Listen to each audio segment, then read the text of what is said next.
Welcome back to the PGL Major Offline Qualifier. Apologies for the extended break. We're all ready, though, for game number 3. And to talk about those, we've got our panel members back as well. Before we get to their thoughts on this particular matchup, let's hear from a man who has had very high expectations laden down on his shoulders, but has coped with them perfectly well. He is the star of TyLoo right now. Here's Bentet. My name is Hansel Ferdinand. I am 22. I'm from Indonesia, and my nickname is Bentet. The reason I joined TyLoo is because I want to get more experience that I cannot get in Indonesia, because China have a lot of tournament and a bigger prize pool. And for being only Indonesian player, of course, it's a lack of communication, but so far we're working on it. For the Asian minor, I think I'm satisfied from my performance, but we lost to Renegades at the final. So about my team feedback, we lack of communication, but they're happy I'm in TyLoo. So yeah, for now communication is the biggest issue in TyLoo. Our preparation doing this offline qualifier is so hard work. We practice every day. I think the team now have a lot of mistakes, but we already fixed it somehow. And Peacemaker, so far we haven't practiced yet with Peacemaker, but at the DreamHack Malmo qualifier he joined our TeamSpeak. He only listened to our communication. I think Peacemaker have a lot of experience. He former NA team player, and he said that he will give us more knowledge about the game, and I think he able to do that. I think TyLoo right now have strong firepower in aim, but there's a lack on not strategy, but I mean at the teamwork. Sometimes about the flash is not good, or sometimes the strategy is good, I think, but sometimes the flash blind our teammate, yeah, something like that. I think the Swiss format is an advantage for the underdog, especially us. TyLoo is the underdog here, and I hope we can make it to get to the major to win 3 times. But I know it's all the big teams here, but we never give up. We will try. In these tournaments, all team is strong, but the biggest favorites is, I think, G2, because yeah, everyone knows they have a lot of experience, and all 5 players is so good. So far, I see Didi make a lot of impact for TyLoo, and he's consistent as well. But somebody also make a good play. Both of them can help TyLoo so much. For me, I like travel. If we qualify to major, ESL1 Cologne is I think the warm-up or the test for TyLoo. But it's also a big tournament. I don't say ESL1 Cologne is the small tournament, but the main goal is getting to the major, of course. The very articulate words of Bentet. We had an interview with him yesterday as well in English. Fantastic guy, great player obviously as well, and here to do business, as he says, alongside his teammates from TyLoo. They go into this next matchup against a very rejuvenated Vega squadron, having won the CIS Regional Championships as well. We'll start with TyLoo and talk about the team and about the interview as well with our 2 panel members, Janko and Nato, have rejoined us. Nato, we'll start with you. He is a great player. We know that from watching him in the Asia Minor. We've seen him have good games in it, not massively standout games, but this is the real test, isn't it? This ESL1 Cologne, the major, these are all things that he needs to be playing in. Yeah, I mean, he's had his moments. It's going to be a bit of a learning curve to be able to consistently have big plays against better players, because they are faster, quicker thinkers. Situations just happen way quicker, so it always takes a bit of time for us to really judge, like, where does he stand, where does he rack up against the players like this. But I still, definitely the potential for him is there. Yeah, we talked about bravery yesterday in terms of some of the players that have risen up, like Nico, for instance, who come from a region where perhaps the quality isn't quite so high, and I don't mean any offence, all right? But he is the standout player of his country and of his region, and he needs to spread his wings and go further. It's even more difficult in Asia when you've got a player like this from Indonesia, which has virtually no CSGO background. For him to then jump ship and go to a Chinese team, that's even more incredible. Absolutely, it just shows you his commitment and his dedication to the game, pretty much, right? That he's willing to move countries, go to a different region, language that he doesn't speak. No, he speaks 20%.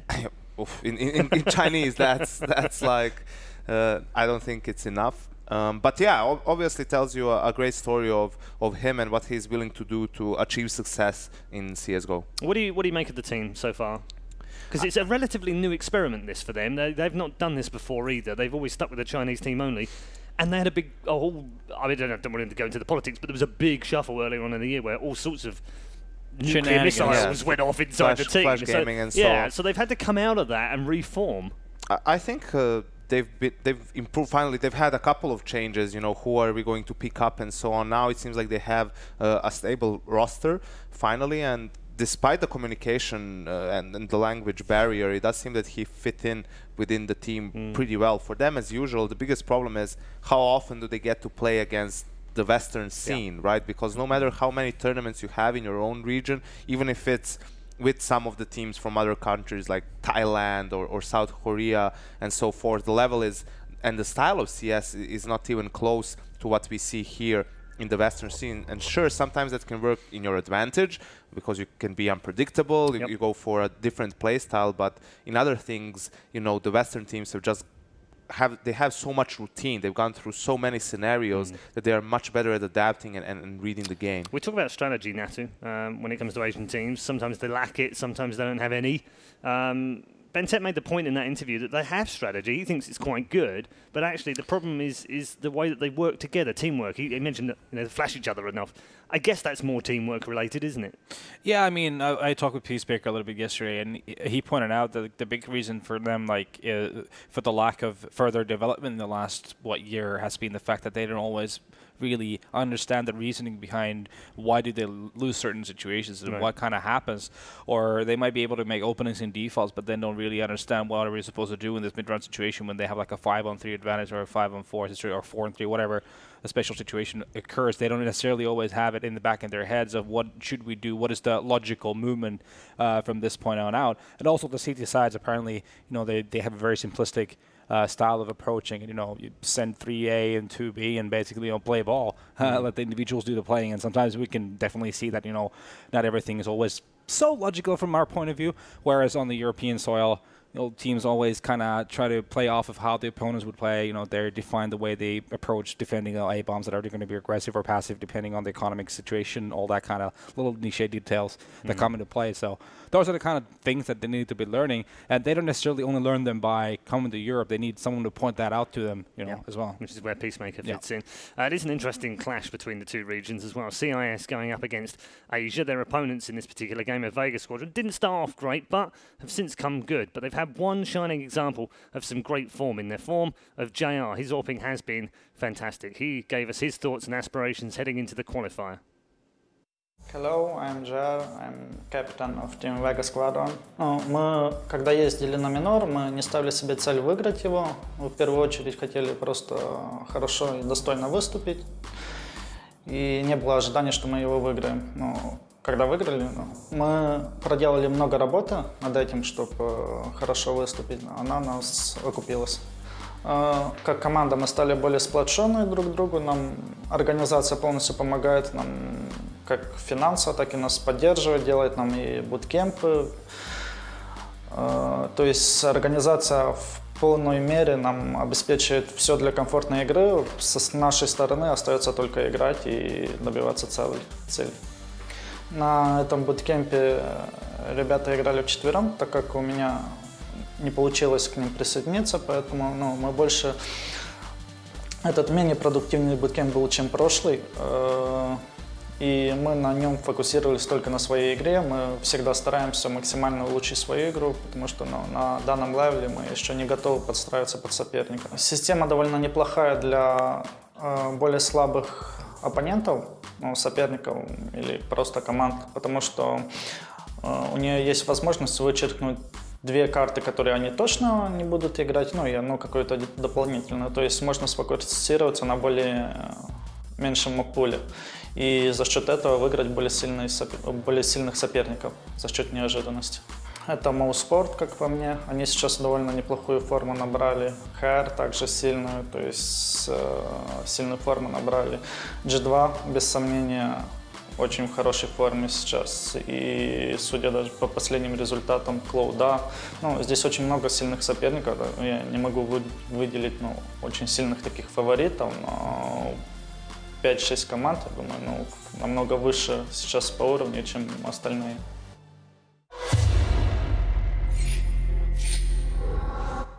And maybe they are one of those teams. We'll have to wait over the next 2 days to find out the answer to that one. However, they are 1-1 right now, so still with the chance here of moving on to the major, but they've got a big game in front of them against TyLoo. Janko, what did you make of that interview from JR? Because in a weird kind of way, they've got everything in place that should allow them to become a top team. Good financing, great team behind them, good support, boot camps all over the place. Everything's built in the foundations to allow this team to go and be successful. It's just about the opportunities of playing against the highest opposition, right? That's when you improve the most. Once you play against the best teams in the world, or at least in their case, doesn't have to be the very tier 1, but even tier 2. Yeah. And obviously, you know, most of the times you will lose, but you will figure out, okay, this is why we lost, and then you will find out new ways of how the game is actually supposed to be played. You know, you will rediscover the game in that sense, and I think that's the name of the game for Vega. Mostly they've had a good run in the previous qualifier as well. Obviously, we all remember the slaying of NIP, and even before that qualifier, it was, you know, we heard that they've been boot camping for like a month and a half, specifically preparing for that. So the work is there for them. It's also a matter of what is the ceiling of these guys individually, right? So if the ceiling is still high, still there to be reach, then this team can still make some upsets. I know that they beat Optic yesterday 16-10, and Optic have since departed the tournament. That shouldn't take anything away from the fact that they've beaten a big name. Yeah, and they were good at recognizing the issues that Optic was having on Train. Probably watching the previous game from Optic and see how they overcompensated a lot on the rotation part, which they then brutally utilized in their own advantage. Just lurking from that alley position so many times, surprising Optic off guard, which is kind of stupid in a sense, but it's a good play from Vega, obviously, understanding what's going on the server.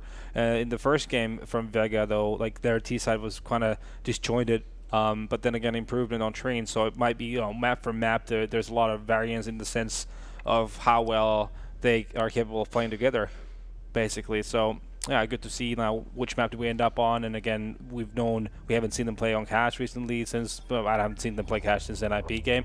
We know that's a good map for them as well.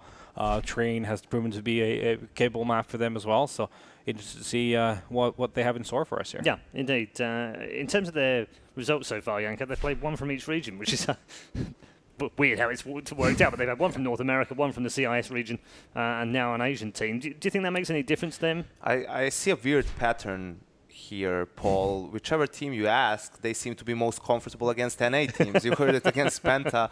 They were 2-0. I know that was coming. He's not here. Leave him alone. No, he's not even on the panel now. It doesn't have anything to do with Jason. It just tells He's you listening, about though. He's listening. You know, the comfort of some of these teams. They seem to be very, very relaxed when they play North American teams for some reason, probably because their style is very individual based, and you feel like that's not that difficult to counter. You just need to have a setup, make it a 2 versus 1 instead of giving them free duels and so forth. And it's going to be interesting how they fared.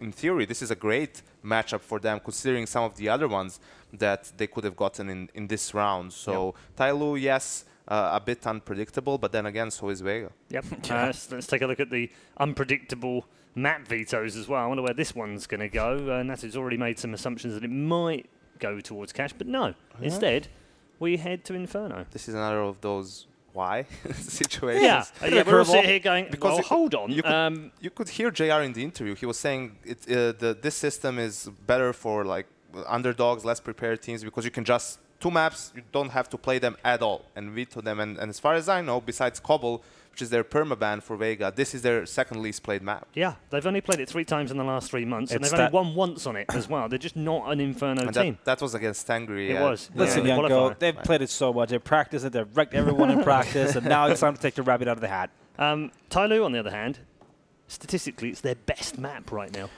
Yeah. They've only played it 7 times, so there's a small sample in there, but it is a good map for them. Yeah, for sure. I mean, it definitely has. We saw earlier on from TyLoo how they can play in the map, and definitely there was moments of initial strategies. The way they were executing was fine, but again, the lapse is more not about the strategy. It's about the situation right after the strategy, where there's a couple of CTs still alive within the region that they've gone to, and then they just die one by one way too many times. So their preparation, the way they approach the map, shouldn't be an issue. It's more about them being able to play together. Okay, I'm just hearing that apparently Vega won the coin toss, but then elected to give TyLoo the map veto.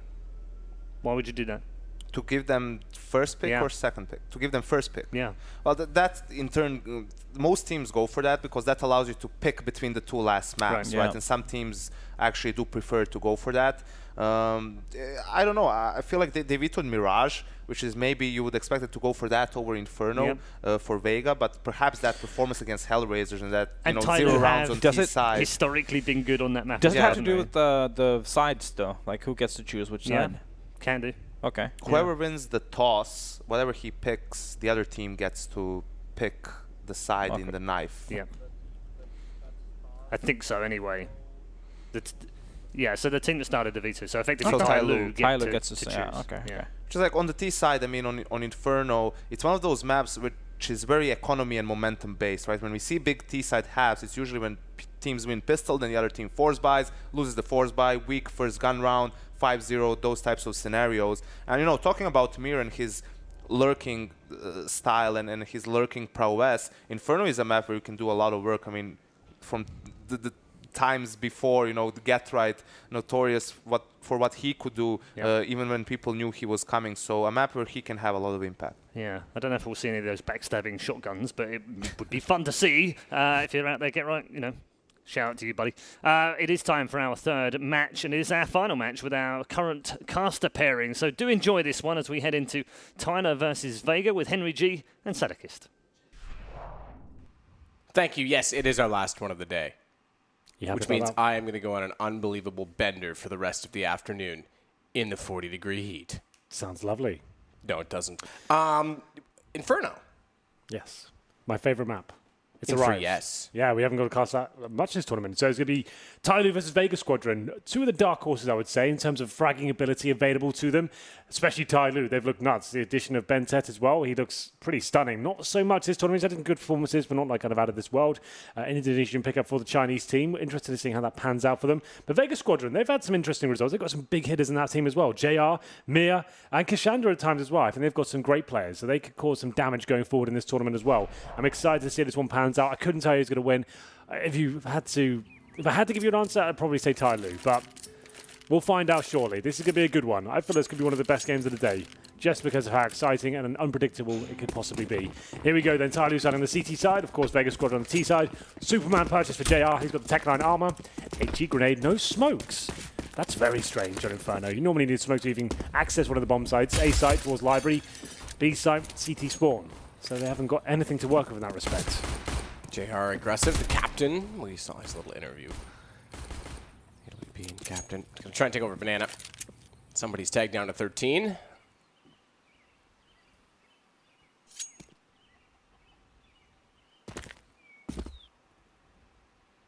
Hoochie's gonna try and take over apartments. They've put pressure on both sides of the map. Hoochie without bomb has it behind him right now. It's held by Cassandra at the top of middle.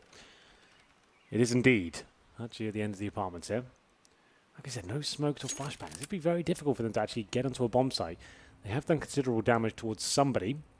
He's on 13 HP. Him and HZ in the pit right now, and it will be an A-sided attack. 3 players in the B side for TyLoo, so this is going to be difficult, considering this is where the low HP player is as well.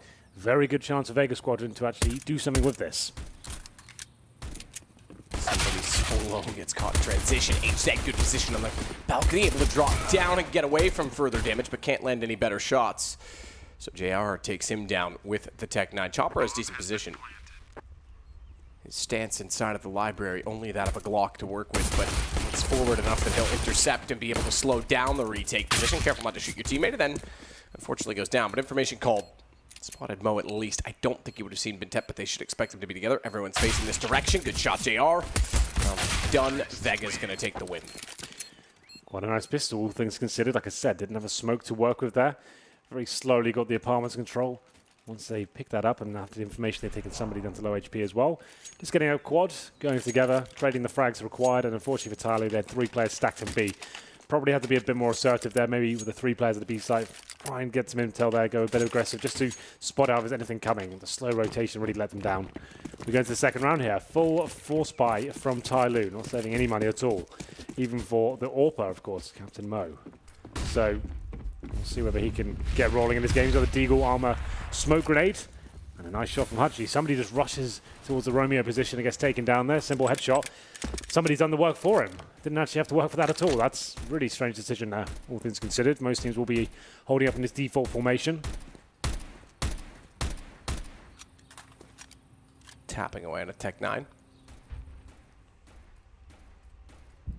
DD's going to try and push up, catch off Hutchie. If he does, Hutchie's alone. It would be an AK picked up, carried over for the Chinese side. Crossfire set. That's DD's chance to peek. Exactly that, but good read by Hutchie.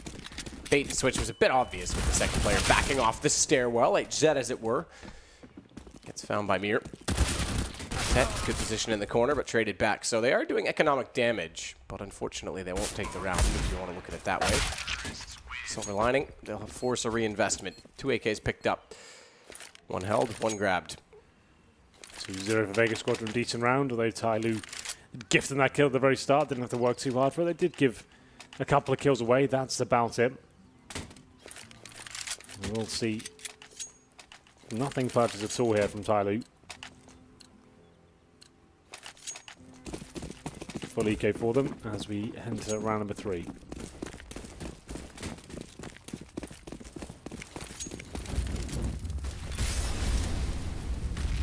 Stack up in the B site.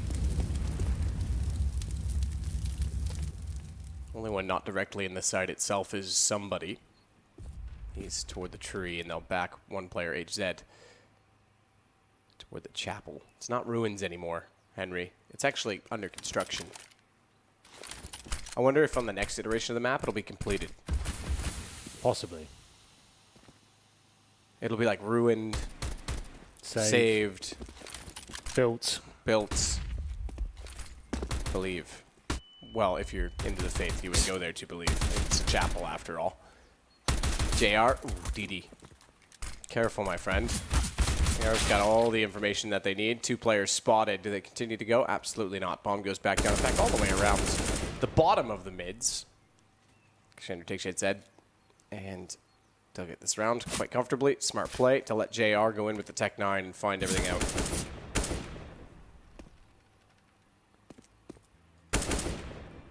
Hutchie takes one down.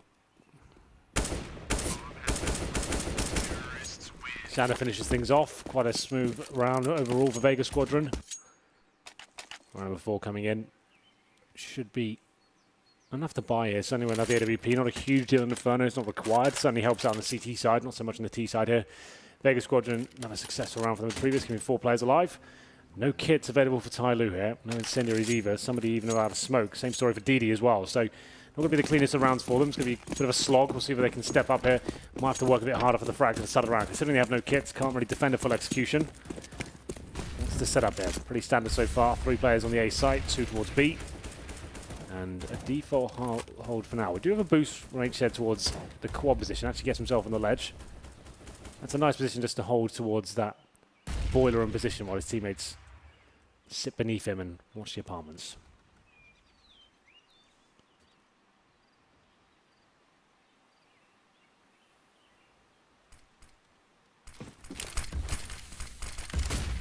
Here. Dropping out the nades. Smoke lane's actually at top of the atrium, so the boost will be negated and already dropped down anyway. HZ's got the back shot toward apartments, so a lot of teams running this crossfire setup. So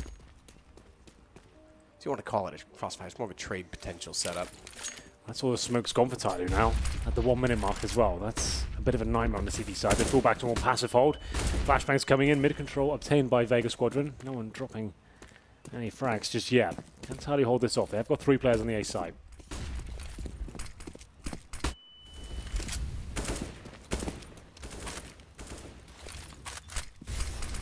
Flash back toward apartments. Bentet, flashed off. Thankfully, a smoke lands. He'll take advantage of that. Would have been a sitting duck otherwise. And he's still waiting for the push around. He's realized they've gone through the arch. DD can only get one, so he's got to fight back to take the position. Kashander next in line. He wins the exchange, so the wrap's still available, but they've lost a number of members, and Mo alone in the site could do it all himself, or he could just die. That's an option as well. Oh, a bit of a blunder. Unfortunately, the bomb will not be planted. That should be the round. Big pick up there from somebody. No kits available. Had to go for it. Denies it. Just about might get this. I don't think he does have the time. And indeed, somebody will rush him down. And it's going to be the round for TyLoo. Does come down to the 1v1 though. Lots of money for Vega Squadron. Definitely not a story for TyLoo here. One player surviving. He'll drop the M4 over. The mixture here of M4s, FAMAS's, UMPs. Opting for the SMGs instead of the rifles there. Mo comes in as well, so still not comfortable. Lose this. Definitely going to be a double eco situation. There's the replay. Trying to do some decent work there towards that speedway position. Got the second kill as well on Bentet.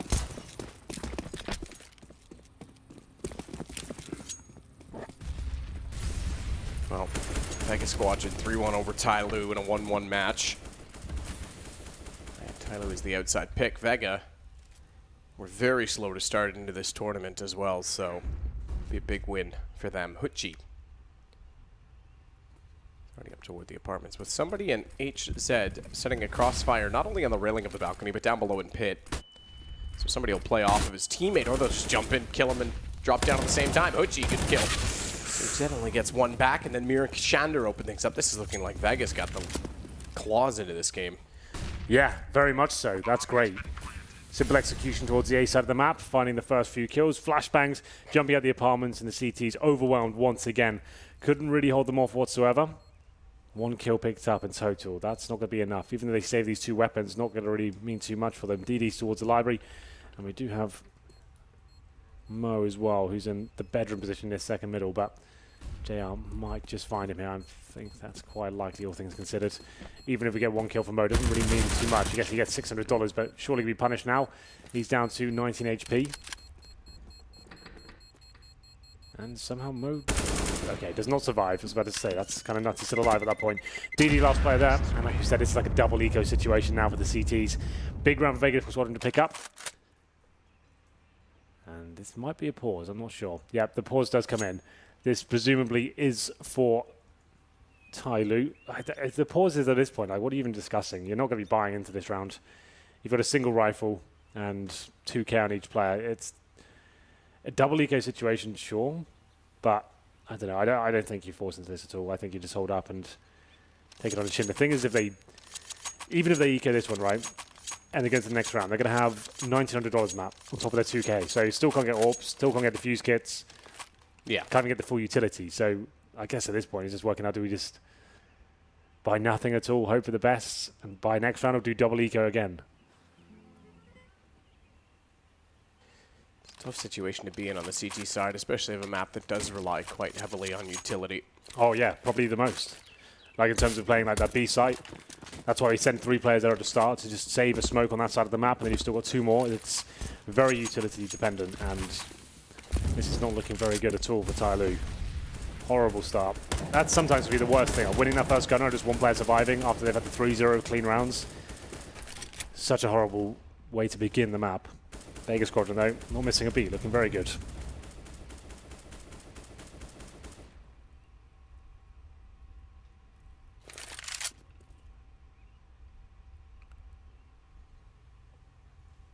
Trying to change it slightly in apartments.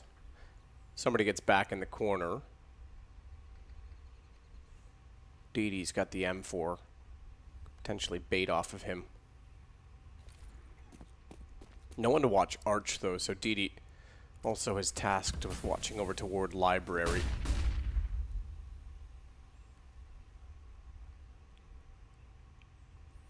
Somebody knows that somebody's close, and somebody knows that somebody's dead. Mir goes down. JR smokes off towards CT, and he'll head into B to try and evaluate elsewhere as the AK gets first kill. Watch the boost here. Dead right, because it's a chopper that's going to take down Bentet. That could have been very costly, as HZ will go back through. Yeah, Chapel. If he has a 5-7 there, he probably gets a couple of kills. Well, inside of Chapel, HZ will look out to find Chopper. Bomb planted. Smoke deployed. Look at JR getting to tree. HZ and DD go down, and any chance of picking up the gun on the off-site and rotating with it, not really going to matter at this point. Somebody's AK that he's picked up should try and be saved, and they're going to pursue. They've got lots of money to do so. Yeah. Not oodles of cash, but a wad of it. A wad. Certainly fair to say. If we save this AK-47 from somebody, that's definitely going to boost their chances. Like we said, it's going to be a nightmare of a buy, whatever happens. But him saving the AK means he potentially drop a weapon, and that means 2 players at least will have nades and defuse kits. So that's actually quite beneficial. There it is. He will survive, but still the money's bleak, Matt. So I think they might have taken another eco. $3,600 per player on average. They bought some head armor for some weird reason. You know, you just seen 5 AKs. There it is. They are going to be committing, from what I can see. Famises, 3 of those. Head armor on 2 players. I just think at this point it's not even worth buying that. Like, you get to get smokes instead. So Famises, 4 smokes, 1 incendiary, no kits. So if one of those players doesn't get head armor, he can probably afford the defuse kit. Yeah, 2 of them definitely could. They've got $50 left over. It's $350 for head armor. Well, Oh, we've got defensive. tough. Yeah, Bentet's got 1, but it's only 1. He is well playing over toward A. B looks to be under threat early on. Molotov pushed back the corner. Chopper gets in behind the barrels.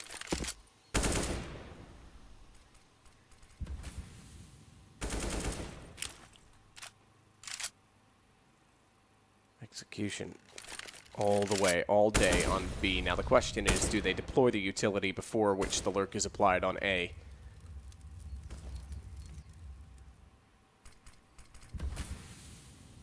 Mir's going to wait it out and join back over to B. It leaves Hutji alone to try and make noise. Very standard. 1 man on the lurk. I said that he was going to go alone, but Mir since changed his mind. Utility goes in. They've walled off the end of the site. Big gap in that, but is this the wrap through? Oh, Ruins. That's a bit of a misplay from Kashander. Catches himself on the wall. Doesn't go anywhere except dead.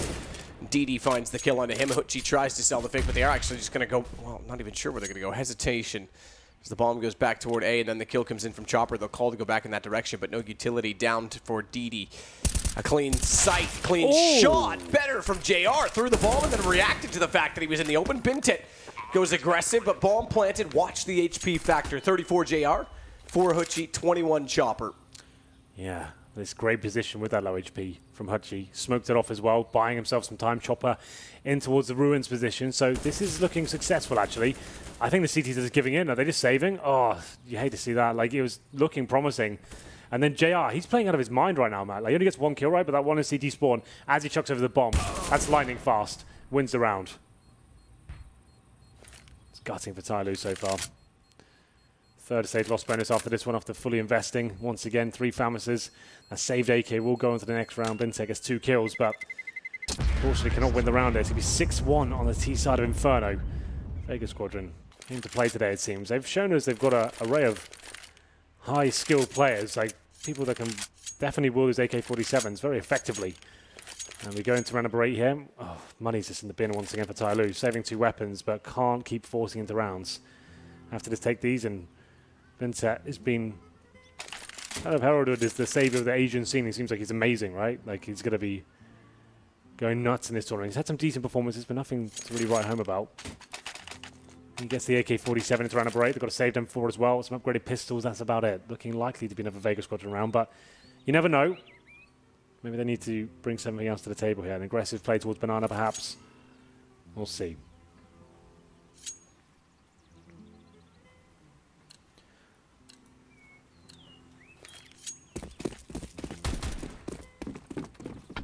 Well, the 2 rifles versus that of an AK setup from Vega, who have a 6-1 T-side lead over TyLoo on Cobble. Remember that Cobble was also one of the maps, the early versions of TyLoo, the early iteration at Malmo, was able to pick up a win on because of their very unorthodox rotations. Haven't seen much of that yet. Somebody's going to start it off. Good positioning. Bintek catches off Mir as well.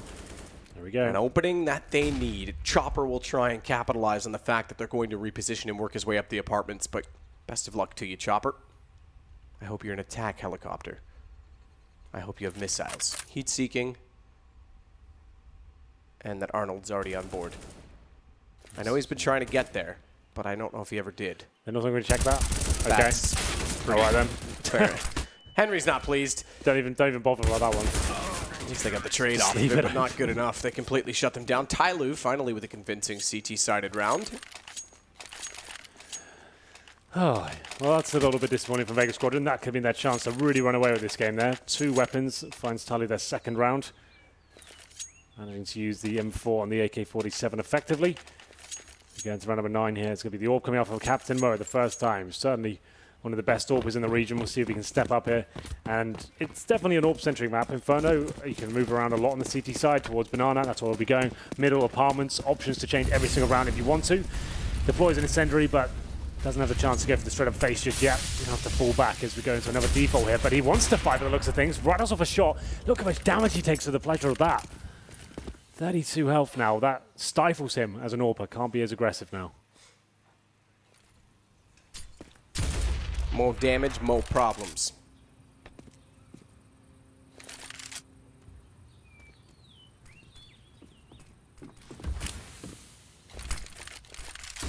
Flash out, Mir. Let's Chopper go. Fast play this time. Watch the crossfire setup. Molotov's a bit deep. Chopper's inside of it, blinded. But somebody's in the corner. He goes directly by him, trying to evade the flames as Mo jumps up.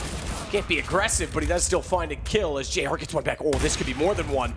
Somebody gets caught out. Jumping JR through the smoke. BenTet's in the open. Good response. And he's picked up the bomb to a 1 versus 1, and rather than plant it, he's going to go hunting JR. The round of the weekend, 7-2 for Vega. They had no business winning that. That was godlike. We need to replay that right now. That indeed was the play of the weekend so far. JR completely decimates TyLoo 1 by 1. Flick shots all over the place. So precise as well. He just knew he was going to win that round when he took the first shot. He knew that was over. 4 versus 1. JR, this is the kill when he just knows he's done it. That's so sick. Everyone just gets eviscerated by him. Unbelievable. You thought TyLoo might have a chance to break them down and get back into the round? Forget it. TyLoo just lost this half by a decent margin now, because back to pistols they go. Vega's got guns. They'll be able to build up another cushion of money and, as such, build up a cushion of rounds.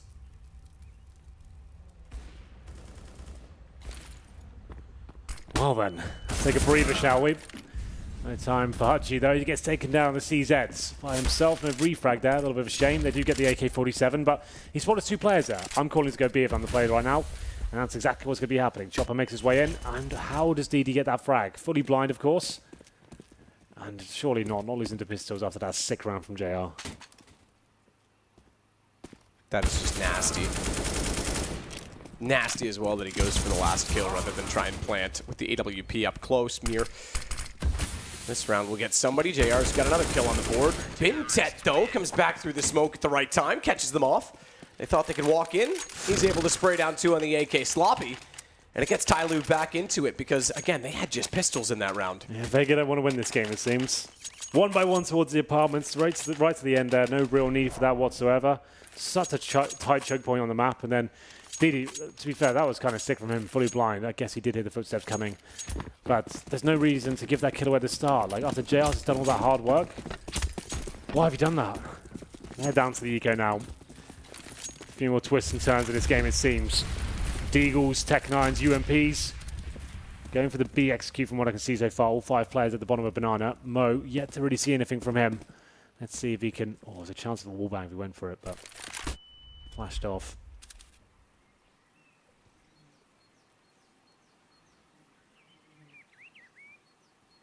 Mo is pushed off the angle, as you say, but still playing it. Passive one, how does that not kill? Shinbone, maybe even more, because 5 HP, I think that might have clipped through the wall. I'm not 100% sure, but either way, JR still in the round, still in the picture with a deagle. Good shot, Mo, from the op to the 5-7, and everything we said about JR's good clutch, about the economy, gets thrown out the window in the last round. And is about to get completely obliterated now, and TyLoo could actually make a half out of this. There was no reason for that round against the pistols to go against them. They just didn't want it, so it felt like just running towards the end of the apartment instead of just sticking together and being slow, gaining map control piece by piece. But let's see if they've got a chance on this one. 5-7. That's what Mo got a kill with. That's the amount of HP on JR and Mir. And apparently, what's going on here? it might be enough. They haven't Shot on planted, somebody. lads. There's no need to push this one by one. Bintet has 100 HP. 25 seconds, concede the plant. They're going to do so now. He'll be in the open, gets one. Bomb is planted. Those to the round still on, and Bintet thankfully gets both. He'll grab the AWP. He's already got a kit, but there was one there if he didn't. And he'll now make it 7-4. 2 clutches for him. Yeah, this is good. There's some of the mistakes and plays being made right now. Definitely a high-pressure game, but TyLoo trying to give away. The bomb plant didn't come in there. They're just going in one by one, getting picked off by these aim stars of Vega Squad. You need to be very careful the plays they're going to be making here. Wait till at least the fake plant comes in, so you know at least one player's going to be out of it for a second. Something for you to kind of have a sound cue to pincer on at the same time. Still, they do win the round, just about. Bintet, like he said, wins the clutch, and Vega Squadron looking like they have to take a double eco. Tech 9s and Glocks here. We're going to round number 12. An interesting half, I have to say. Vega Squadron winning the pistol, and actually looking like they're going to run away with it. The 6-1 point, even the 7-2 with that harsh reset coming in. The JR clutch, unbelievable. But then I think that's got to be the blunder of the half as well. Just going into that next round, instead of just playing super passive, holding right back, straight line formation, work out what they've got, where they be stacked. They give one kill away at the apartments for free, essentially. Then in towards an unlucky play from Mo with a 5-7 blind, but it was just so avoidable. That's normally the headline with those sort of rounds. You can avoid running into tight choke points. Nice clutch from Bitner, to be fair. And we're going to round number 12. Not a full investment here, but might as well be. 3 players and sub $1,000 here with Tech 9's armor, 3 smokes. Boost from Didi this time towards Banana with the AWP. He's got Mo with him, so maybe they swapped the orbs over. Apparently not. No, Didi's going to keep it.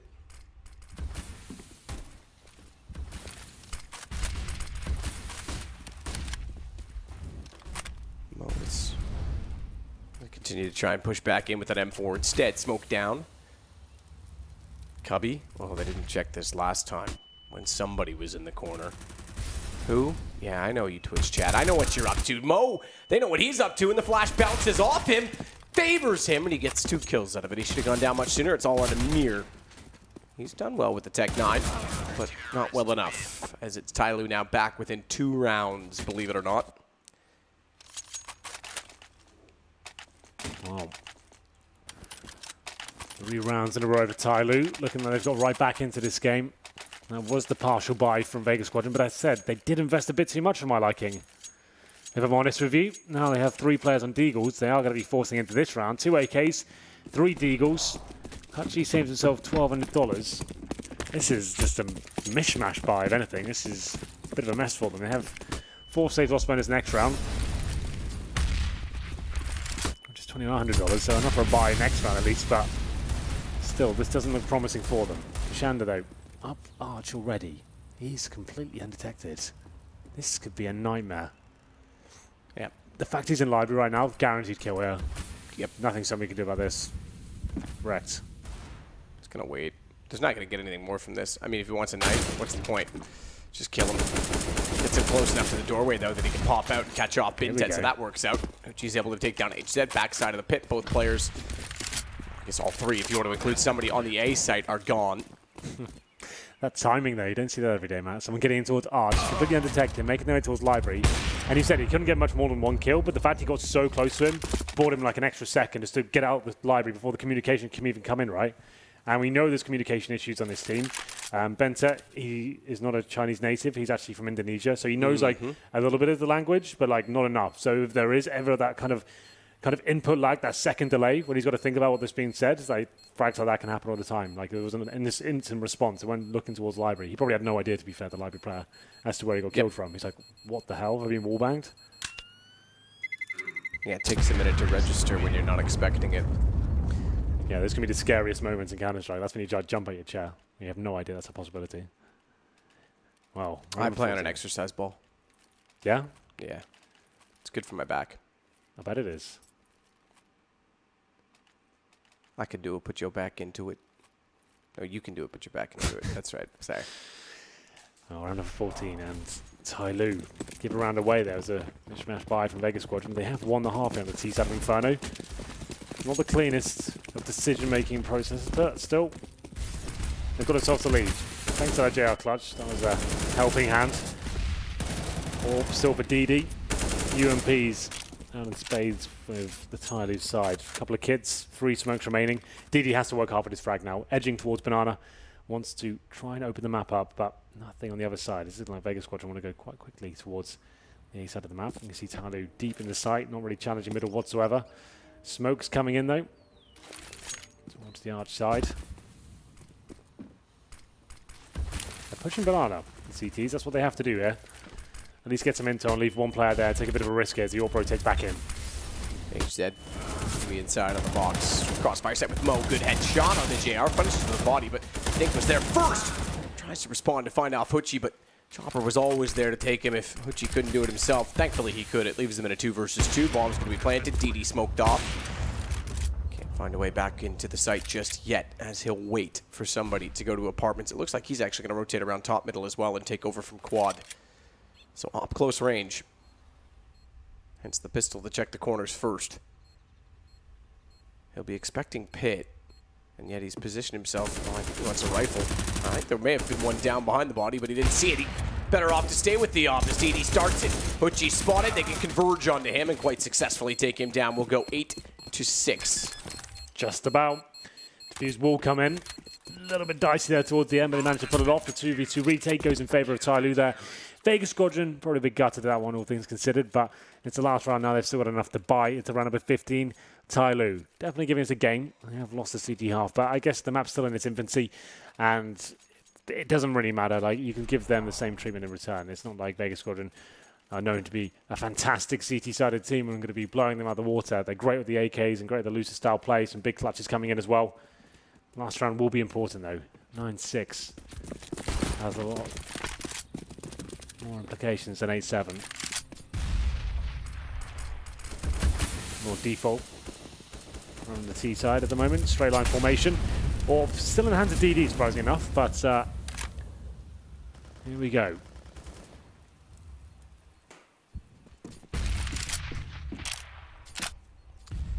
Go indeed. Chopper sits at the logs position.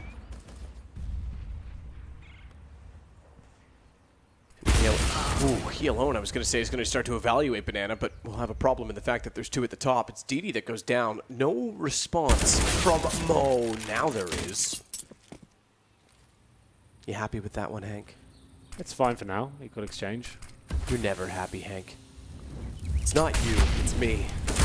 JR takes down HZ as he works through top mid. Bentet there again, though.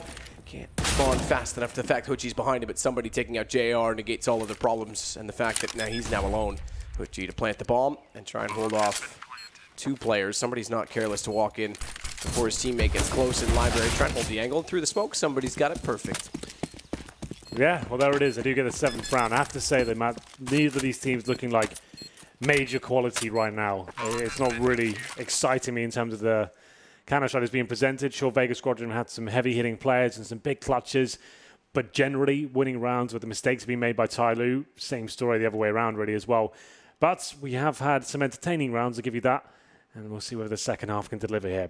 TyLoo swerve over to the T side, and it will be a Superman purchase once again. We've seen a few of those this tournament, I have to say. That's going to be in the hands of HZ, I believe. We'll see where he picks it up. 5 sets of armor for Vega. That's brave. Not a kit or a smoke to work with here. TyLoo actually have 2 smokes in their favor. So that suggests the banana play, but obviously can mean the A side as well. HZ with the Tech 9, as mentioned. JR already peeking down middle is going to be forced off back to top. He'll wrap back around the arch side as well as been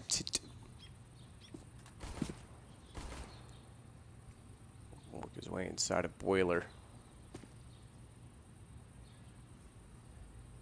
It's me here that waits. The top of Banana. Chance to strike from range on the USP, and he'll go early. Spots them, but they're all there. He's got to get out of this position.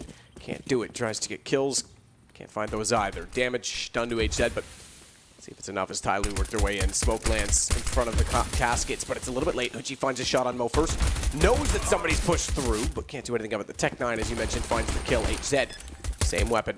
He'll sit to wait to see if anyone wants to push through from CT as they try and spray down with USPs, the default position for plant. But they'll get away, TyLoo. Yeah, it's looking promising for them now. CTs can't find much, and Bintech coming for the backstab as well. Might just be the final play, but Kishanda finds one more, but now he's in a 2 versus 1. No kids purchased into this round, and unless he goes absolutely wild once again, it's going to be JR. Surely not able to win this round. HZ gets the final frag there, but exciting towards the end. Nice shots being exchanged in the chat.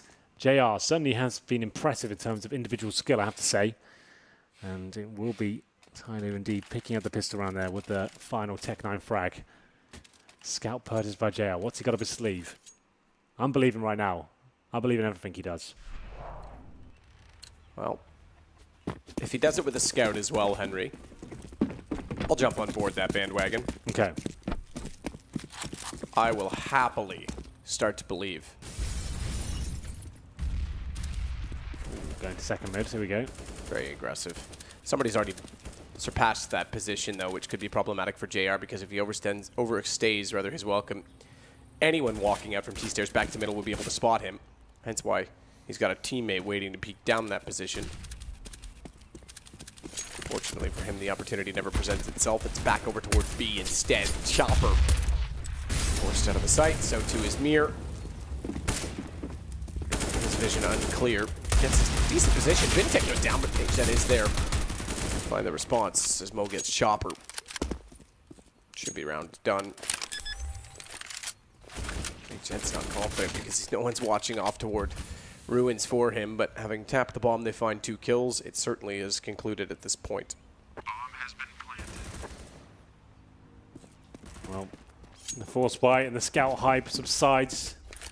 Didn't really find anything too important there for the Vega Squadron side. They get 1 kill in total, that's about it. Bintech goes down. 4 players surviving for TyLoo. They will take the lead. And what a turnaround that's been, considering we were at 7-2 in Vega Squadron's favor. On the T side as well, after losing them to that anti-eco, or to that eco I should say. Seemed to all fall apart at that point. TyLoo now up against the full eco next round. Will increase that lead to presumably 10-8, so that's when the games begin and Vega Squadron get their orbs out and JR can continue his rampage.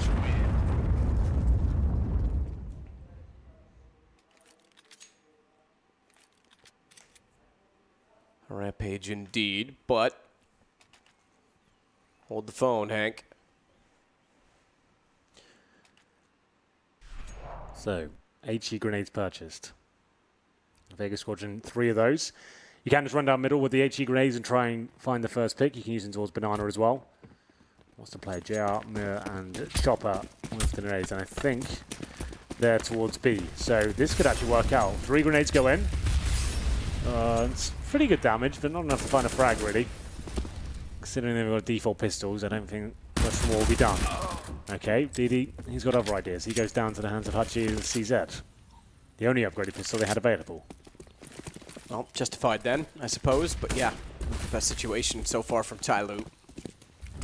I'll go in toward the B site. Only one other player there. JR, through the smoke, of course, finds a kill. Another dink. Yeah, it's not looking good. Somebody tagged. Chopper is going to get aggressive off the back of it. Late rotation from Kishander, just getting out of the apartments now. In fact, he's hesitant. He's not even considering it to get toward bottom Banana. If they can funnel him out, maybe he looks for exit kills at that point, but Mo's going to take down Chopper. Mir just tapping away with Hutchie beside him as they go in. Another kill. Hutchie takes out Mo. Bintech finds Hutchie immediately. And then they subside the round at 3 kills for Bintech to close it out, but 10-8, a bit costly. They've got to buy a few weapons into this. Mo's got tons of money. Does he go T-sided up? Will we see that from Mo? Not at this round, I don't think. Considering the situation, they haven't even had a full gun round yet. Bring out the AK, yeah, that makes sense. It doesn't lend itself, Inferno, to just straight up AWPers again. Right, I'm AWPing every single round. You don't need to do that. Stick with the AKs, feel it out when it feels required. If you're getting out AWPed by the CTs all the time and feels like that's a real nuisance, then bring it out, sure, and try and challenge them.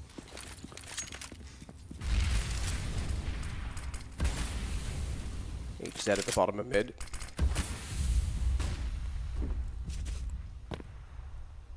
face to Chopper.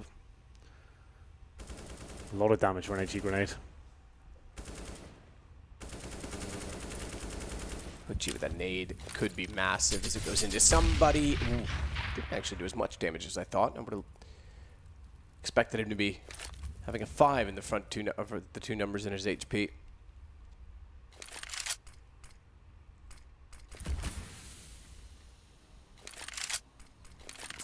Set played away with a 4-man defensive setup, early rotation off of B, even though they don't have possession of it, but it's all the contact and lack thereof toward B. So TyLoo is kind of putting all their eggs in one basket here.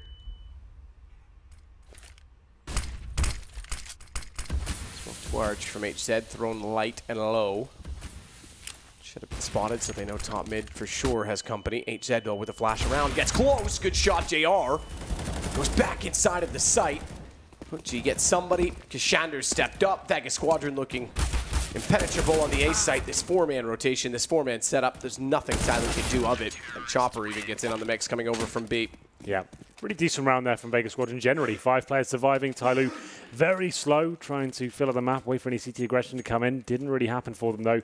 Go for quite a basic execution. There were a few smokes there, but JR finds the first shot, funnels him toward the quad side, and then good crossfires. Pretty standard stuff down the CT side, players in bomb site and the pit area finding the kills required, not dropping a single kill, so that's pretty good. TyLoo, traditionally after winning the 3-0, you have money for days, and you can keep force buying in, but they actually only kept like 2 players alive in the 3rd round, 4 in the second, so money's a bit weaker than it should be. Pushing through flames, DD. Taking a lot of damage here, Mo.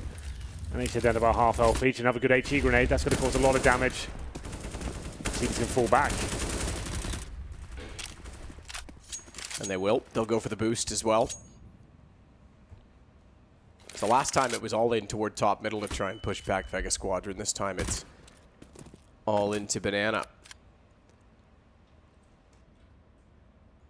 You excited to work with Freiburg next week? The king of Banana. Joining us on the desk. The former king. He's still the king. Coming down to our level, the peasants. The plebs. Yeah. Yeah, sounds He's been working his way down for a while, right? That's not bad. Yeah, I am. Lovely guy. Known him for years. We'll see how he handles himself. I'm sure he'll do a very good job. I agree. And I'll get someone else to talk hockey about. Amazing. Talk about hockey with. Yeah, you're going to love it. Racing with Henry, hockey with Adam. Your 2 favorite things. Mir does have the boost. We mentioned it. He'll fall off of it after 1 kill. Typical play. Smokes down. They'll try and get a bomb plant out of this at default, which they'll succeed in doing so. Rotation's only now just coming in from A, so slow pace. I don't mind the shots, the spam. Hoping it'll bait someone in to try and take him down, but no one would be careless enough to try and push, I'm sure. Well, we have seen TyLoo push through a few smokes and situations in this game that weren't advised. Good find from Mo. He's low on HP. Getting the kill early and getting taken down. It's going to leave the second player still in. Emo. Oh. But Kashander's got him nearly taken out by his teammate, but JR steps up again, and Vega's going to make it 10-10. Decision there to allow the player with the kit to defuse. I don't think it made a difference either way. It was about 7 seconds, so yeah, it would have been close. Yeah, but just to be safe, it's worth doing. If that bomb does go off, you'd have a bit of a red face at that point, so that's definitely worth it. JR, once again, above and beyond for his teammates. He's on 20 kills, 12 deaths after 20 rounds, so that's not bad at all. Chop, on the other hand, another big name for Vega Squadron, 5-14. Not really good enough for him, but still winning rounds. 2 in a row for them now. That was a weak buy for TyLoo. Came down to a 2 versus 1. Bomb planted, but they will be taking a partial buy here. Tech9's CZs. It's going to be a very close game. Chad predicted no overtimes at all today. I think this one definitely has a chance to go there. Second middle is where we'll find TyLoo for now. A couple of smokes, flashbangs as well. It seems like most teams are more than happy to leave middle open at this point, especially when you know they've got pistols and stuff. Why even give them a chance at close range battles? Just overwhelming the crossfires. You have 1 in library, 2 on the bomb site itself, and you're normally fine at that point. This is looking good for Vega Squadron. It will be an apartments explosion though. Here's the commitment already, but Hutchie's ready for them. He finds 2 frags, and that's the bomb down as well. Kashander looking for the angle from Pit Mir. It's the shot on Mo, but Bintet's already got Kashander with a CZ75 of all weapons. It gives him an AK, but unfortunately it also gave him a death wish. Hutchie found him first. Didi is locked into the corner. Bomb is down on the other side. Tick, tick, boom. Hoodji walks around the corner. Vega's going to take this, I'm afraid. Oh, yes. They're looking more confident with each and every round, especially on the CT side. They'll call a timeout. 3 out of 4 used now by TyLoo. Good to see, at least, using them. It's true. They have Peacemaker behind them now. They do not at this event. They do not at this event. You're right. I'm sorry. But he is. I knew that. Yeah, he's in the building. Oh, there it is, Counter-Strike. He's in the building, but by Valve rules, he can't be there for now. I don't think he can really offer that much until he knows the team Language enough. barrier. The Yeah, language it's more barrier, going to be assessment like, after the game, I'm sure. Exactly. So it's not really a big deal. Like he's wants to work Yeah, I with guess his I team. was confused because he did an interview earlier this week, but from the building. But yeah, he's not behind them. You're right. I'm sorry. It's okay. Thanks. We all make mistakes. I make many. Round 22, and we'll see whether TyLoo, what the tactical timeout has done for them. 5 AK-47s. Mo, not really opting, or DD I should say, not really opting for the AWP here on the T side. Don't think they had the option to here, really. Nades and CTs. Nothing too fast or apparent coming in just yet from the TyLoo side. Just holding up, taking nade damage once again. That's a really nice nade towards second middle. Look how deep that went. Actually lands in HZ's face, so he goes down to 64 HP. Chopper with full banana control as well. It can be great at the very start of the round, but you do have to expend a smoke, right? And then at that point, you're pretty committed to staying there and at least finding the first frag. You can't just get nothing for that push. So that's why they're going to boost the player on the wall position of banana, just so they get something out of it. That smoke's got to at least gift them a kill. Half wall position for Mir. And I was expecting, there you go, the rotation from Mir now that Chopper's got vision down banana. Almost thought they'd leave him on the wall to do it, but guess they're happier with Chopper on the ground.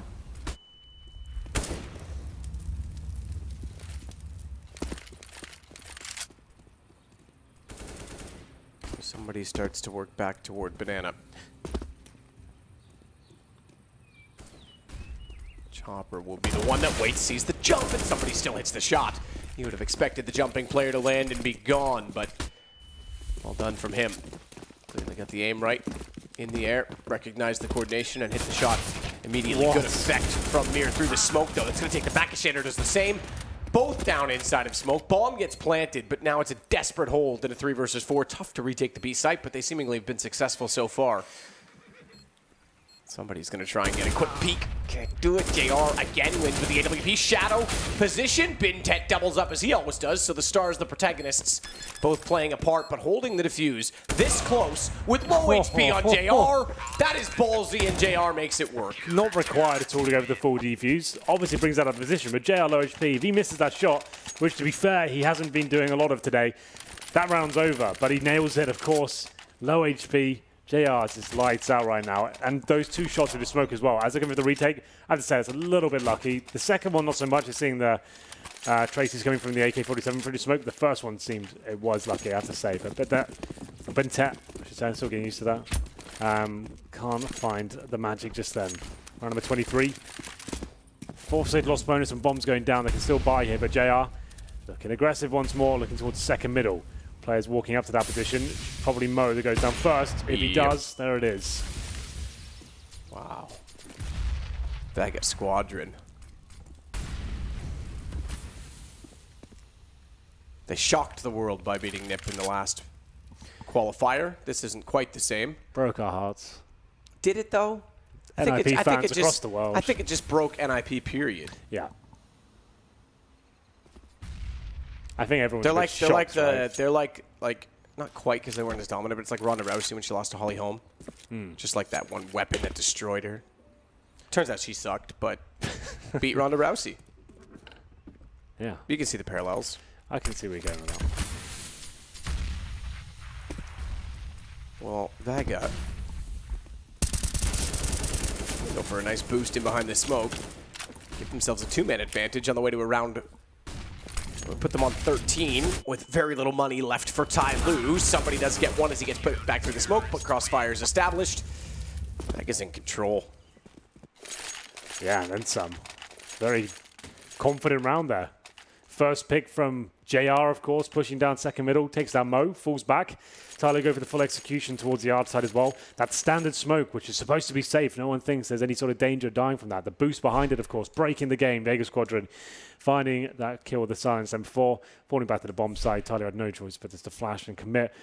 Nice flash through the balcony, gets one kill while blind, but unfortunately that's pretty much all they get. Vega Squadron keeping 4 players alive in the previous round. Maximum save loss bonus, so no bomb going down. I think we've taken our last pause here for TyLoo, 13-10. I don't think they can buy this. It'll be a partial buy, if anything. So get Tech 9's armor, and Vega Squadron, certainly the sort of team that will give up to pistols, but... Oh, they're going all in? All right, then. This is the play, apparently. Not required, but 4 UMPs. A Tech 9. The only player that's not gone all in is DD. He's got 1,500 left over. They need a plan here to make this work, and some kills with these UMPs to farm a bit of cash. If this is the clean sweep of Vega Squadron, that's probably the game. Whoa, HZ. Bintet, DD all go in and looks over and realizes, ow, that kind of hurt. Need a plan this round. Can't Absolutely. stress that enough. Abso-freaking-lutely.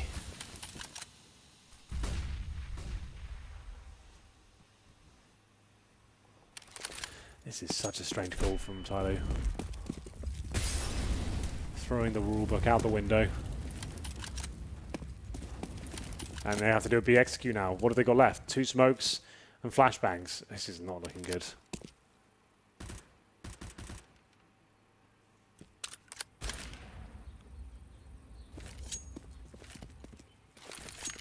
Smoke off top mid. JR's even going to rotate back. Oh, look at this rotation. TyLoo's just telegraphing, giving away everything because they're, again, walking into an early rotation, which favors Vega. We saw them do it on A early in the round. I think it was the first gun round. They'll do it here on B, and it's going to be Vega just sweeping them under the rug. No bomb plant, as you said, was required. This is potentially the end, the beginning of the end. Beginning of the end. They can still get like AKs and basic armor, but like with the 3,400 coming in. That was a bizarre call, I have to say. UMPs, all the nades, and then hoping that they could do a full banana execute, but Vega Squad just lock it out. It was so obvious, like you said. I didn't have to work too hard for that at all. Dropped the incendiary just as they're coming in, and that was it, round over.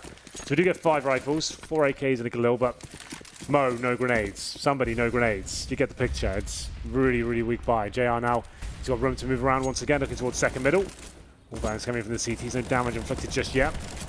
JR falls back slightly, looking for match point here. This is our 3rd best of one of the day. Actually spots one in the apartments. Mo actually decides to push up on this, but smoked out. Good grenade though, great awareness there to take Mo down. 21 health.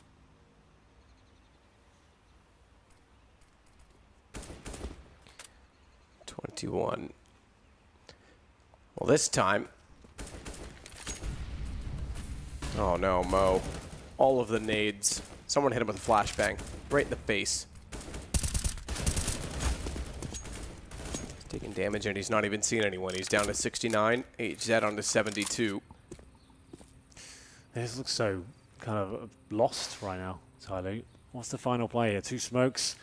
Haven't seen anything in terms of sick execution. It's great read by JR once again. He's going to force one of them up. He's aware of it. That was the shot. He's just been so good today. Another great round here by JR potentially. Good grenade as well. Not quite. Missed it slightly. That would have been powerful. Powerful. Yeah. Like Donald Trump. Pucci takes down Mo. He's got a double, a triple. Gets them all on the way through. Bintek gets a shot back, but even his heroics can't be enough in this round. Kashander closes. We go to 15 rounds for Vega. It's map point. And TyLoo might go down at 1-2, and Vega could find themselves at 2-1. Yeah. This is turning out to be an interesting qualifier. Absolutely. Would you like a shark on your gun or a red dragon? I think a shark, from what I've seen. Neat. Did you know that Michael Phelps is going to race a shark for Shark Week this year? Definitely won't win, but good luck with that. Are you kidding me? It's Michael frickin' Phelps, man. Yeah. He was on the cover of Kellogg's until he smoked some stuff. Did he smoke some stuff? I think so. Some naughty stuff. We've all been there. Some more than others. Either way. Match point for Vega Squadron. I haven't really been impressed with TyLoo in the second half. They won the pistol. Gun rounds seem pretty uninspired. And flash up middle. The less desperate last attempt, some would say, but that's where JR presumably is waiting for him. Hutchie and Kashanda lighting it up, and that could be the GG right there. 3 frags in total. They get 1 back, make it 2. So still within a chance of this one. Bomb's recovered at least. And with Bentet up, you never know what could happen. Yeah, credit to Bentet. He's looked very good in this game, even when things have not looked so good for TyLoo. He's had 2 clutches in the first half that brought them back. One of them was on the eco, which kind of stalled Vega from actually, I think, stomping this game. Bit of a mistake on their part, but it may not all be for anything but his own personal stats at this point. TyLoo can't close if they can't pull this back. A man down, 44 seconds, bomb, top, middle, and look at the player at bench. Such good positioning right now from Chopper. He'll be able to walk in. Bentet wraps around as soon as they get the information, as soon as they make the call, he'll be hot on their heels. No one's really moving, so resting a bit in their positioning. Ooh, timing though. Could be a problem. Mir's got it, bomb down. That's got to be done. 26 seconds, indeed he's got to find 3+ bomb. Yeah, good luck with that one. Not going to happen here. TyLoo will be okay. Well, bit of a chance at that long-range headshot with the UMP. But there it is. 16-10 is the final scoreline. Vega Squadron. What a dominant performance. Some definite mistakes being made. As I mentioned earlier on in this game, I don't think either of these teams look like they're ready for a major just yet. Some great individual plays, especially the likes of JR. That sick clutch he had, but losing city rounds against the pistols and stuff. And TyLoo didn't really look that great on the T side of Inferno, I have to say. They need a lot of work in that respect. But still, promising stuff from Vega Squadron generally. JR, definitely man of the match for me. Yeah, absolutely. No questions asked. I think he'll get the Mummy MVP, even though that movie's already out. Yeah. And we've got a new movie here this time. Do we? Yeah, I can't remember. It's about like a it's woman with a shoe smashing people. The blonde Ash. Yeah, it looks toxic. Something blonde. So no, move on. It looks good. Atomic blonde. Yeah, atomic. okay. Atomic like the ski company. I'll remember that. Yeah. Yeah, not like the bomb. That's violent. But yes, TyLoo. I'm actually a little bit surprised. I thought they in this game. I knew it was going to be tight. It was going to be close. It's 2 unknown entities playing off against each other. But I thought they would be the more prepared, I guess. Usually they have a lot of preparation. Usually they bring something to the table, but they had nothing in this game. Their T side looked like they were a bit lost. Like I said that during the game. They didn't really have like 6 executions or kind of a real game plan there. I really didn't like the round where they kind of were on the brink of losing the match. They go for the 4 UMPs in the Tech 9. I don't think that was ever going to do anything for them. So that wasn't great. But still, like we said, Vega Squadron, not the best performance, but still some big names turning up. JR and Hutchie, especially towards that pit area. He looked very good, finishing things off in the last few rounds with 3-man spray downs. Yes, yeah, stable as always. Vega has definitely improved throughout, or at least from their day one performance in this event, giving themselves a real shot of potentially even moving on. Who knows? But TyLoo is in trouble, and again, they might not make through to a major. That would be a little bit unfortunate. I'm really hoping an Asian team will someday make it in. It would be fantastic for the entire affair that is Counter-Strike. It's my love affair. Paul, I think it's probably yours too. Sometimes, but sometimes it can be a little bit infuriating. I've got a feeling we've got 2 fairly highly strung panel members right now after that particular match. It's 40 minutes of their lives they're not going to get back. Vega win, but just a frustrating match to watch. Very. For someone who loves fundamental Counter-Strike and loves beautiful Counter-Strike. And logic. And logic above all things. That was very, very painful to watch. I mean, it started off great. It actually started off like a good game of Counter-Strike. You could see how a little bit of back and forth between the teams, Vega having a strong game plan, but then after that first like anti-eco round, everything just starts falling apart within the game. You know, they were a little bit on tilt after that. You could see how they went into a couple of force buys, you know, then JR wins this one, the amazing 1v4. Bentet for some reason pushing through the smoke as well, like why not? Just give another free kill, make it a 1v1 instead of a 2v1. And he wins this, and after that they lose to a full eco from TyLoo, just being disjointed, going in towards B 1-by-1 almost, and big TyLoo. Why is this happening? No, I mean, that's again a great example, the 1-on-4, the 4K clutch there by JR, of just the lack of cohesion on TyLoo's end, and just the communication kind of an issue. There's somebody, first of all, jumping on top of the boxes, and after he dies, yeah, Bentet rushing through the smoke, where, you know, if they'd had some kind of a teamwork going on there, fine. If when the optics is shot, you know, Bentet just run through the smoke, but at least you have some kind of a plan in that situation. Didn't seem like they do at all. The mentality for them is just always to take duels, and yeah, that gives an opportunity for the opposing player to make a play. Henry in the commentary said he's not sure either of these two teams are ready for a major yet. He's got a good point, isn't he? Yeah, it definitely does. So many scrappy situations back and forth. And JR was really the defining factor for a lot of them when it comes to Vega. He saved the day in so many situations. There's one painful 1-on-2 where JR was together with someone else in a situation where Benzet was alone. Yeah, Huchi. He had 100 HP, Huchi did, with a M4. He was the one defusing. JR with 12 HP and an AWP was the one covering.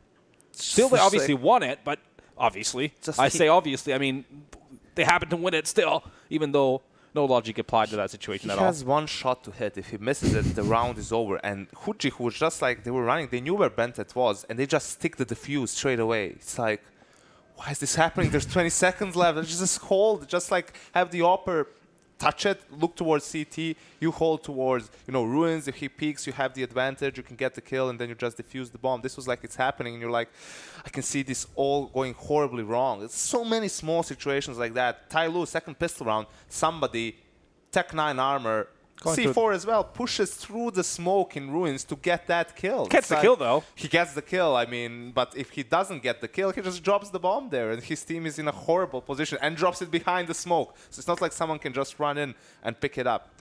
There was like every other round, there was just a mind-blowing situation where we would sit there and be like, why is he doing this? Why is this happening? You had Chopper, his team is in a 4A setup. He's alone in Banana. His jump peeking is awful because there's an angle in which a player can sneak next to him. And then when he sees a player or hears him, instead of just falling back and buying time for the player to come back to B, he's just holding an angle. And he's like, well, I hope I win this fight. And he loses the fight. And then I'm like, why is Vega going into a retake? They have the whole site already. It's a 4v5. Just save for the next gun round. And then they get like 2 kills through the smoke. And that was the JR and Huji 2v1. This is just, I cannot handle this game anymore. I just want it to end. Okay. Please, Paul, make it stop. Trying to pull some positives out of this. Vega obviously now moved to 2-1. They are just one game away from making the major. Also, 4 of their team putting up decent numbers, decent damage. ADR above 90 for 4 of the players on the team. And the MVP, JR, 27 for 13 and ADR of 94.4. That's a decent game. Yeah, I mean, that's very positive for sure when you have 4 players making that kind of numbers. Showcases that there's depth in terms of fragging ability, just dealing damage, basically. Also, kudos to Kashander, who had an amazing round of just playing super puggy style, going through the middle and on smoke. There's a Molotov and a smoke goes in. He goes into Arch and into Library. He gets behind 2 players, basically winning a round single-handedly. So a lot of big plays. Huchi also playing phenomenally. Citizen in the pit. So a lot of big plays from individuals on that side. I mean, you want to talk about some positives. Vega had a great round in the first half on the T side where they took advantage of TyLoo playing passive and giving them map control, and they went for this double fake. It was a bit scrappy, but it worked in the end, where they would just throw a single smoke towards B, send one player to try and create some commotion, like to sell a weak fake. Then they had, after he died, had a different player towards A apps. Okay, now we're going A. That was also just to draw some attention, and they ended up going B, getting a kill for a player who started rotating, thinking that the fake on B was over, and that gave them entrance into the B bomb site. So that was something that shows you how you can out-mind game your opponents when they give you too much control of the map. We'll call that a scrappy double fake. Scrappy double fake. Yeah. It worked. Yeah, that's the only point. That's the key, matters. isn't it? A lot of this did work. I know you weren't particularly impressed with some of it, and strategically it was a little rough in places, but it did work. And the issue is in the long run when they face more, better teams, basically, is that they'll run into trouble in this kind of situations. More so, it was TyLoo in this game making weird decisions. But if you're Vega, you're going to look back and you're definitely going to say that this was our good performance from us or our best game of Counter-Strike. But at the end of the day, in this tournament, the only thing that matters is whether you win or lose. So win whatever it is. Bring it on. And also Inferno, I mean, we thought before the game, it's in a map they've really played. I said, there's a rabbit counter coming out of the hat maybe. They've been practicing on it. At least they show they can kind of play it, even though it was scrappy. They get a win. W is a W. Absolutely. Let's bring in Alex from Vega Squadron, who's in the player area right now. Good afternoon, Alex. Congratulations on the win. It's a second win. You guys are just one game away now from playing in the major. Hey there. Yeah, thanks for your congratulations. Yeah, we got a game 2-1 now, but we got to reset because tomorrow is a new day and every game matters. Absolutely. Yeah, it's always difficult. Does it matter too much to you about how you win and what style you win and whether it's scrappy or strategically good? Does it matter at this stage? You just need the win? Nah, it just matter if we get 16 rounds or maybe more if it goes to overtime. Yeah. But yeah. Okay, I've got Janko and Natu with me. They weren't particularly impressed with the game overall. Have you got any questions for Alex? Yeah, I actually have a question. In the first half, especially after that round where JR won the 1v4 and then you guys lost an eco, it did seem like that tilted the whole team a little bit. You kind of rushed into a couple of buys without a clear idea. Was that actually the case, or was it just something that you knew what you wanted to call and still went into those force buys? Nah, that wasn't really fake tilt, as you said, but they were pretty low money, I suppose, and that's why we were buying and getting force rounds. Actually, I think we won one force round, but yeah, it wasn't a tilt. The guys were calm. Okay. Good to hear. Yeah. It's good. Yeah, was it a conscious decision to go on Inferno for this game? You guys haven't really played Inferno all too much, and TyLoo, it's a map that they favor, so was it something that you guys were planning going into this game? I think that's just a matter of having not that many official matches before the major qualifier and the minor itself, because we were really like preparing for these two tournaments. So yeah, we prepared Inferno and other maps. So I can't say it was really a plan, because it was a choose. I think we choose Inferno over Cash. So yeah, that's what we get. Okay.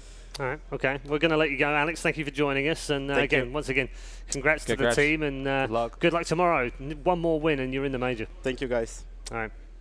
Alex there from Vega Squadron. They are the winners of this particular game. It's another 16-10 victory for them. It means they've got 2 on the board and they need 3. You get 3 wins here, you go to the major. They are 1 game away. It's incredible when you think about where they've come from in such a short space of time, Janko, as well, having come out of that CIS minor, and people are looking in there thinking there was a number of different teams that might come to the fore. These guys have risen. They've got the support from the team. They've had a boot camp, albeit not a great boot camp, but they've had the boot camp. They're ready to play. Maybe they do go to the major. Absolutely. I mean, that's the thing with all of these teams and these small upsets or performances. There are some things that look really, really good and some things that you can really easily find to criticize. And it's a matter of, a tournament structure like this, you just need to have that one game for them. Now, they actually just need that one game where you're going to have more good moments than the bad ones, right? Where something is going to click for you, or maybe you're going to get a little bit lucky by winning both pistols. And for these teams, you always need to have some room to work with. Basically, mistakes are going to be made. It's just that make it so that 2 or 3 mistakes won't lose you the game. In this case, it didn't. Tomorrow against a more stronger opponent, it probably will. Yeah, and in terms of TyLoo, they aren't out either yet, but they are now 1 and 2, so they're on knocking on the door of leaving the competition. They have to win both of their last 2 to get to the major. We've talked about the fact that they are one of those teams that you just look at and you think, no, surely they've played at a major, but they haven't. They haven't been there at all in the 10 that we've had. It's not looking good for them right now, but if they have a shining part of their team, it's that Bentet is actually hitting his shots and he is playing well. Yeah, man of the match for TyLoo, hands down, and it's good to see he's slowly getting better and better, more accustomed to the different styles of players that he's going to have to face in this kind of tournament. I think the silver lining for TyLoo is that it's not over. They'll still have a chance going through. Not like all that much, Peacemaker and the team can really do in the short amount of time they had, but they kind of have to still. He has to try and drill through their heads about not taking those wide angle peaks when it's not necessary, going through smokes with the bomb when it's unnecessary, just like the dumb crap they keep doing all too many times where they just put themselves in a very, very hard situation. And those are the things he can try and affect on. But then again, when it's unconscious, when it's something that just comes from their spine, basically, they're just coded to play that way. It's really hard to learn to not do that in such a short notice. So it's going to be tough, but they're not down and out yet. No. Final thoughts on TyLoo? Grim. So you have nothing more than that. I mean, the problem is what Yona pointed out, right? The biggest problem that they have is similar to some of the NA teams or players is bad habits, right? Yeah. In those situations, in a 4v4, someone or in a 5v3, someone going for an extra peak when there's no reason to do so, and then you get punished for it, and the round just spirals out of control. And that's something that you can point out to people, and they will say, yes, I understand, this is my mistake, I will fix it, and then he will go tomorrow into a game and do the same thing, because it's unconscious to an extent. So if I were Peacemaker, I would try to give them waypoints as much Get as a taser. possible for rounds and just show them, like, this is what I want you to do from start to finish. Kind of minimize the individual decisions that they have to make, which sounds silly, I mean, but you have to try find your way around it. The Renegades were in a similar position, and they did manage to fix it for their today's game. Yeah, it's interesting, isn't it? Because they are good players. We'll see how they get on in their next matchup, of course, coming tomorrow, day 4, the final day here at the PGL Major offline qualifier. Last chance saloon for TyLoo. Next up, we're going to move into our 4th match of the day. We're sticking with our mid-tier teams that have won 1 and lost 1. And next up, it's a fight between 2 runners-up from their regions. It's EU versus America. It's coming next.